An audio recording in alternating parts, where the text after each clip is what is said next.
બંધ કરો. બંધ કરો. સુડીપુરા કપડવંજ વોર્ડ નંબર 3 નું છે તો ટાઉન નું લાઈટ આપો. સુડીપુરા ને ટાઉન નું લાઈટ આપો. રૂરલનું ના જોઈએ, ના જોઈએ, ના જોઈએ. અત્યાર સુધી અમે જે શહેરનું વીજ બિલ ભર્યું એનું અમને વળતર આપો.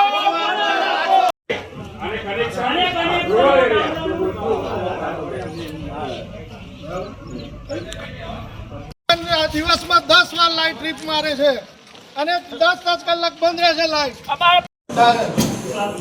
લાઈટો કેવો રહેતો? લાઈટ નહીં આવે તો સુધી આ લોકો જવાના નથી. ગતા રહેશે. એટલે સાહેબનું મોટા સાહેબનું પણ અપમાન કર્યું.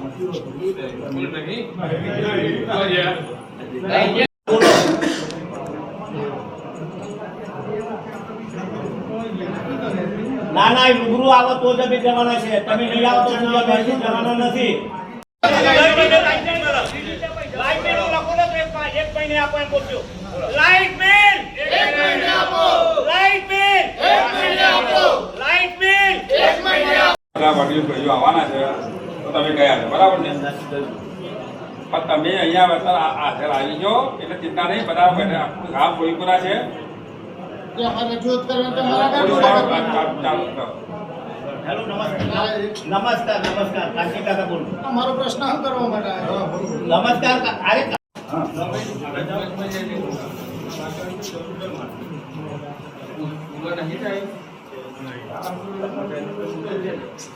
નડિયાદ ગતા રહ્યા અને મહેમદાથી ના પાડી હતી તેમ છતાં ગતા રહ્યા. અમારી માંગે પૂરી કરો.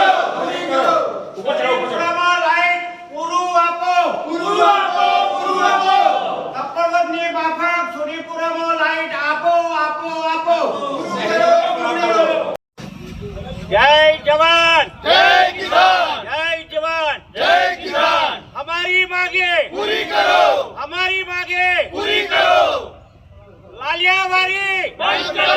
लालियावाड़ी બંધ કરો.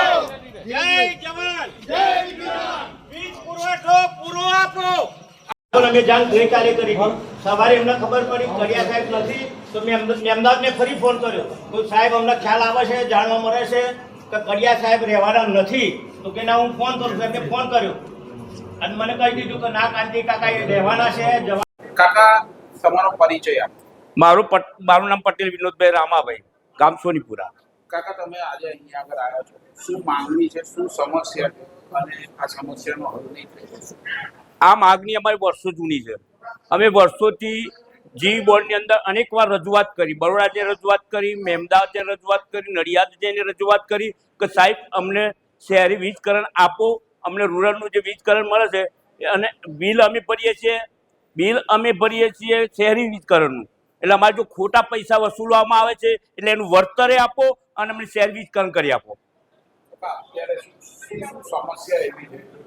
સમસ્યા તો એવી છે કે અમને વીજકરણ અમને ગામડાનું આપવામાં આવે છે, બિલ શહેરનું ઉધારવામાં આવે છે અને બીજું કે વારે ઘડીએ લાઈટ ટ્રીપ મારે છે, બંધ થઈ જાય છે. અમે અનેક વાર ફોન કરો છતાં કોઈ ફોન ઉપાડતું નથી અને ફોન ઉપાડીને કદાચ વાત કરે તો અમને રિપેર કરવા મોકલી પણ રિપેરિંગ કરવા કોઈ આવતું નથી. અત્યારે કેવી પરિસ્થિતિ સર્જાઈ તમે મળવા આવ્યા? અત્યારે પરિસ્થિતિ આલક ડોલક જેવી છે. અમારે વીજકરણમાં મોટો પ્રોબ્લેમ જ છે. વારે ઘડીએ રોજ દિવસમાં 2-3 વખત ટ્રીપ મારે છે, 2-2 કલાક સુધી ટ્રીપ આવે છે અને અહીંયા કોઈ અમારું સાંભળતું નથી. અત્યારે તમે અહીંયા આગળ આવ્યા છો એને રજૂઆત કરી શું કહેવાય? અમે રજૂઆત કરવા માટે આવ્યા છીએ અહીંયાના જે ઇજનેર સાહેબ છે એમને, પણ એ પોતે હાજર નથી. એ કંઈ ગુમ થઈ ગયા છે. એમને અગાઉ અમે જાણ કરી હતી કે સાહેબ અમે આવતીકાલે તમને 2:30 વાગે આવેદન પત્ર આપશું, અમે રજૂઆત કરવા આપશું, અમારી અરજી આપશું, પણ અમારી અરજી સ્વીકારવા માટે સાહેબ હાજર નથી, કંઈક જતા રહ્યા. તમારી આ રજૂઆત છે એ સંતોષાશે નહીં? તમે આગળ શું કરશો? અમે ગાંધી ચિલ્લા માર્ગે આંદોલન કરશું, પણ અમે જે અમારું જે શહેરી વીજકરણ આગળ જે અમારા પૈસા વસૂલાય છે એ વળતર અમે પાછું મેળવશું અને શહેરનું વીજકરણ મેળવીને જ શકશું. કાકા તમારો પરિચય? કાંતિભાઈ આર પટેલ, ભારતીય કિસાન સંઘ ગુજરાત પ્રદેશ ગાંધીનગર. કાકા આજે તમારે MGVCL માં આવવું પડ્યું છે, શા કારણથી આવ્યા છો અને કોણ કોણ આવ્યા છો? સોનીપુરા ગામના 154 જણાની સહીઓ થયેલી છે. 80% આવ્યા છે. સાહેબ નડિયાદ ગતા રહ્યા છે. ના કહેવા છતાં હાજર રહેવાનું મહેમદાદથી સાહેબે કહ્યું તેમ છતાં નડિયાદ ગતા રહ્યા છે. અમે ગઈકાલનું જાણ કર્યું હતું, મહેમદાદ વડી કચેરી પર જાણ કર્યું હતું. વડી કચેરીથી અમને એમય કહેવામાં આવ્યું હતું કે સાહેબ હાજર રહેવાના છે, કંઈ જવાના નથી અમે અહીંયા આવ્યા ત્યારે ખબર પડી કે સાહેબ નડિયાદ જતા રહ્યા છે. તમારી રજૂઆત શું છે? અમારો રજૂઆત એક જ છે કે સોનીપુરા એ કપડ વોર્ડ નંબર 3 નું છે, ટાઉનનું છે. લાઇટ બિલ અમારું ટાઉનનું કાપવામાં આવે છે, પરંતુ અમને જ્યારે જ્યારે લાઇટ બગડે ત્યારે કપડનો રિપેર થાય છે, સોનીપુરા રિપેર થતું નથી જલ્દી. આમ તો એવું કહેવાય છે કે ઘેર ઘેર વીજળી પહોંચી છે, હવે વીજ કાપ નથી. તમારી કેવી સમસ્યા? ઘેર ઘેર વીજ પહોંચી નથી. જો ઘેર ઘેર વીજ પહોંચી હોત તો કર્મચારી ગણા હોત તો અમને દર મહિને વીજ બિલ મળવું જોઈએ. એના બદલે આ વખતે 2.5 મહિને વીજ બિલ આપ્યું છે. અમારે એના માટે ડબલ ચાર્જ થયો. આ વખતના મહિનામાં અમને ડબલ ચાર્જ આપવો પડશે લાઇટ બિલનો. 2 મહિનાના બદલે 2.5 મહિને લાઇટ બિલ બનાવવામાં આવ્યું છે. ગઈ વખતે 2-6 બિલ બનાવ્યું હતું, આજે 12-8 બિલ બનાવવામાં આવ્યું છે. અને અમારા યુનિટ વધી ગયા એટલે મારું 3 ગણું લાઇટ બિલ આવ્યું આ વખતે. તો દર મહિને અમને બિલ મળવું જોઈએ, દર મહિને. અને હવે અઠવાડિયા ઉપર પણ આ રજૂઆત કરવામાં આવેલી છે કે દર મહિને બિલ આપવું જોઈએ.